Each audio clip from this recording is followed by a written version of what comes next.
I'm a filmmaker, not an academic, so my presentation will be a little bit more informal. My work deals with issues of culture, identity, and social justice. I make films to explore some of the questions that I constantly ask myself, and I also make films to both challenge and engage a broad public. I just completed my mandate as artist in residence at Osgoode Hall Law School for the 2015-16 academic year, where I was doing research into slavery in Canada through legal records. Today I'll speak to you a bit about my research, and I'll also show you a video entitled Whitewash that I produced during my residency. History is a narrative in the realm of myth, a story carefully constructed, edited, and recorded by those in power. For the longest time, the Canadian myth was that of two founding people. Only in the past decades have we started to acknowledge Indigenous people in the national narrative.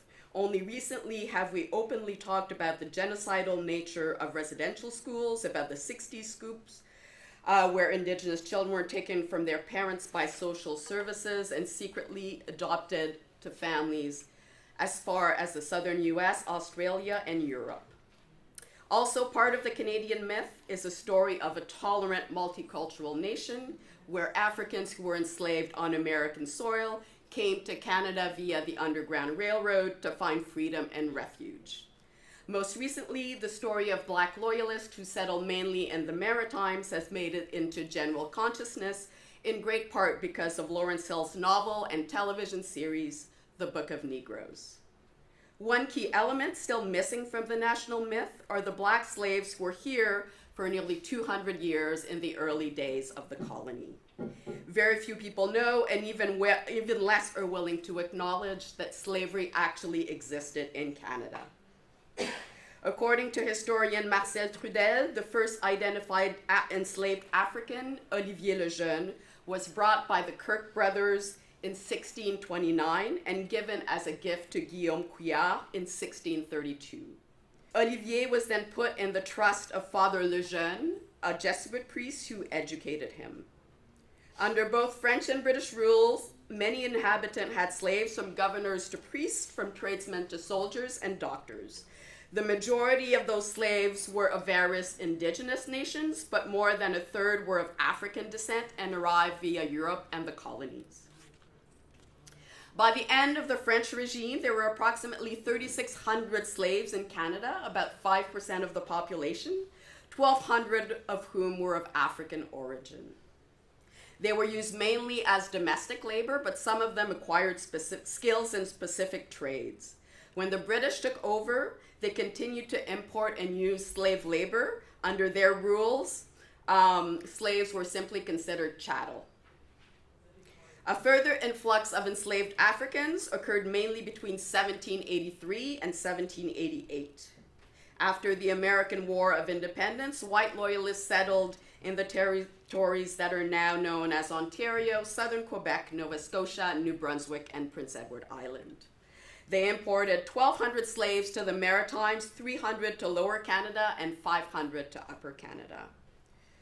As Dr. Barrington pointed out yesterday, the irony, of course, is that during the same period, slaves in the United States were promised freedom and land by the British in exchange for their loyalty to the Crown. Most of these Black loyalists settled in Nova Scotia.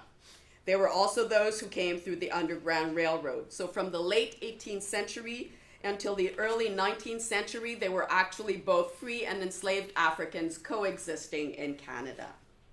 I'm interested in documenting the lives and experience of Africans who were enslaved on Canadian soil.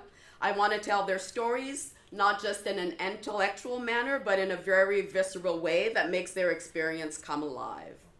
I am also preoccupied with examining memory and the process by which history is erased and forgotten. As I studied slavery, one great question was nagging me. What happened to these slaves once they were emancipated? Where did they go? And why are the majority of Canadians unaware of that part of our history? There are a growing number of historians and scholars researching the topic of slavery, each digging up a very particular part of the past. The research work I'm doing rests strongly on their shoulders. Marcel Trudel, Afua Cooper, Denise Beaugrand-Champagne, Ken Donovan, Amani Whitfield, Frank Mackey, Jim Hornby, only to name a few. Traces of Africans are scarce, as they were generally not found worthy of consideration. Church and legal records are important sources, as are newspaper ads for runaway slaves. Some of these sources, although precious, are also deeply problematic, as they focus on a small and likely unrepresentative sample.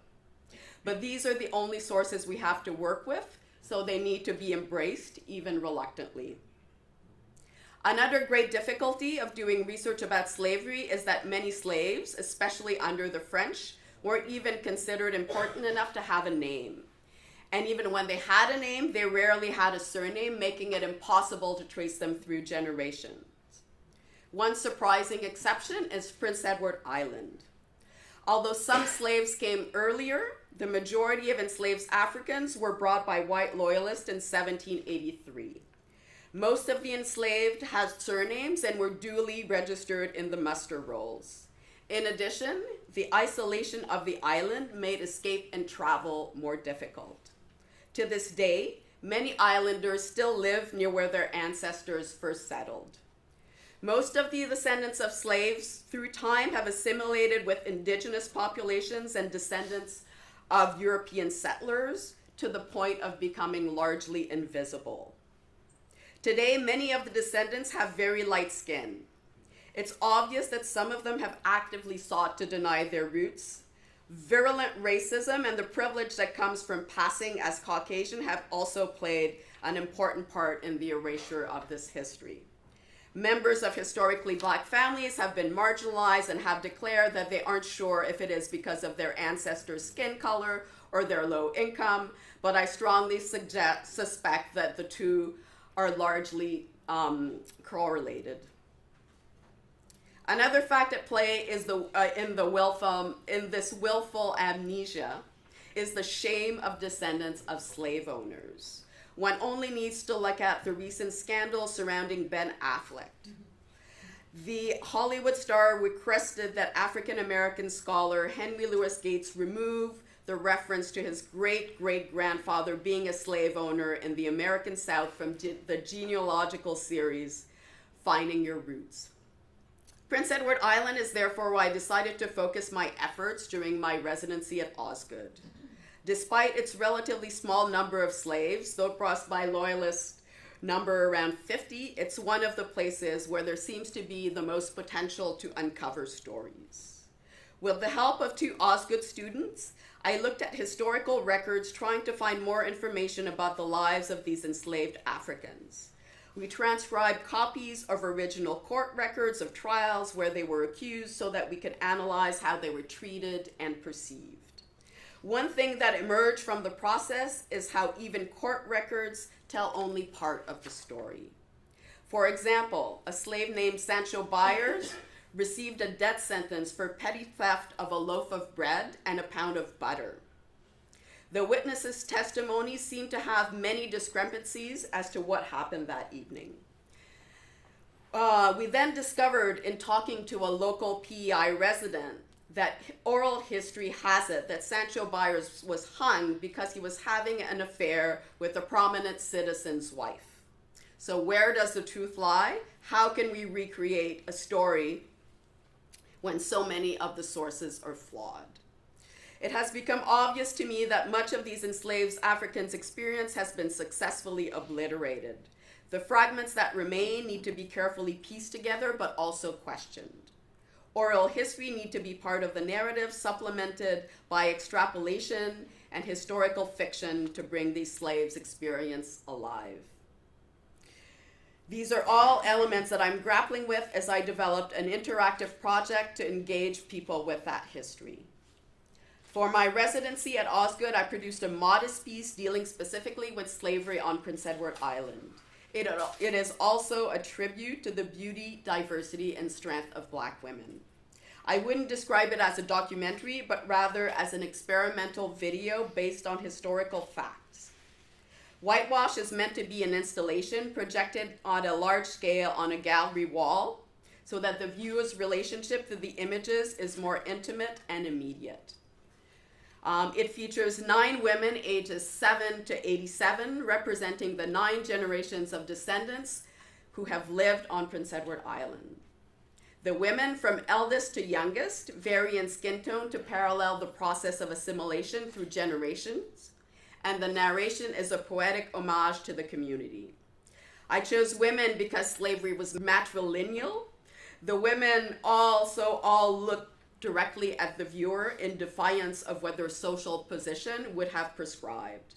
It is by no means meant to be the definitive story, but it gives a glimpse into all the potential stories still waiting to be told.